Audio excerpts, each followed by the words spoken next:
ಟ್ರೋಫಿಯ ವಿವಾದದ ನಂತರ ಕ್ಷಮೆ ಯಾಚಿಸಿದಂತ ಪಾಕಿಸ್ತಾನ ಬಿಸಿಸಿಐ ಕ್ಷಮೆ ಕೇಳಿದಂತ ಪಿಸಿಬಿ ಅಧ್ಯಕ್ಷ ಮೊಹ್ಸಿನ್ ನಖ್ವಿ ಪಾಕಿಸ್ತಾನ ಕ್ರಿಕೆಟ್ ಬೋರ್ಡ್ನ ಅಧ್ಯಕ್ಷ ಕೊನೆಗೂ ಕೂಡ ಕ್ಷಮೆ ಯಾಚಿಸಿದ್ದಾರೆ.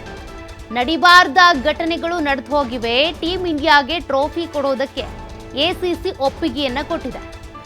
ಸೂರ್ಯಕುಮಾರ್ ಯಾದವ್ ಬಂದು ಟ್ರೋಫಿ ಪಡ್ಕೊಳ್ಳಿ ಅಂತ ಹೇಳಿದ್ದಾರೆ, ಕ್ಷಮೆ ಯಾಚಿಸಿದ್ದಾರೆ. ಟೀಂ ಇಂಡಿಯಾ ಆಟಗಾರರಿಗೆ ಟ್ರೋಫಿ ಪದಕ ಕೊಡ್ತೀವಿ ಅಂತ ಹೇಳಿದ್ದಾರೆ. ದುಬೈಗೆ ಬಂದು ಟ್ರೋಫಿ ಹಾಗೂ ಪದಕಗಳನ್ನ ತೆಗೆದುಕೊಂಡು ಹೋಗ್ಲಿ, ನಮ್ಮಿಂದ ತಪ್ಪಾಗಿದೆ ಅಂತ ಕ್ಷಮಿಸಿ ಅಂತ ಪಾಕ್ ಕೊನೆಗೂ ಕೂಡ ಕ್ಷಮೆಯನ್ನ ಕೇಳಿರೋದು. ಮೊಹ್ಸಿನ್ ನಖ್ವಿ ಕ್ಷಮೆ ಕೇಳಿರೋದು.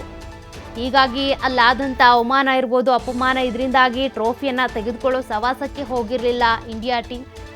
ಜೊತೆಗೆ ಸೆಲೆಬ್ರೇಷನ್ ಮಾತ್ರ ಮಾಡಿದ್ರು, ಟ್ರೋಫಿ ಪದಕಗಳನ್ನು ಸ್ವೀಕರಿಸೋದಕ್ಕೆ ಹೋಗಲಿಲ್ಲ. ಆದ್ರೀಗ ಬಿಸಿಸಿಐ ಕ್ಷಮೆ ಕೇಳಿದೆ. ಪಿಸಿಬಿ ಅಧ್ಯಕ್ಷ ಮೊಹ್ಸಿನ್ ನಖ್ವಿ ಕ್ಷಮೆಯನ್ನ ಯಾಚಿಸಿರೋದು. ಹಾಗಾಗಿ ಟ್ರೋಫಿ ಮತ್ತೆ ಪದಕಗಳನ್ನು ಮುಂಬೈಗೆ ಬಂದು ತೆಗೆದುಕೊಂಡು ಹೋಗಿ ಅಂತ ಕೂಡ ಮಾತನಾಡಿದ್ದಾರೆ. ಟೀಂ ಇಂಡಿಯಾಗೆ ಟ್ರೋಫಿ ಕೊಡೋದಕ್ಕೆ ಈಗ ಎಸಿಸಿ ಒಪ್ಪಿಗೆಯನ್ನ ಕೊಟ್ಟಿದೆ.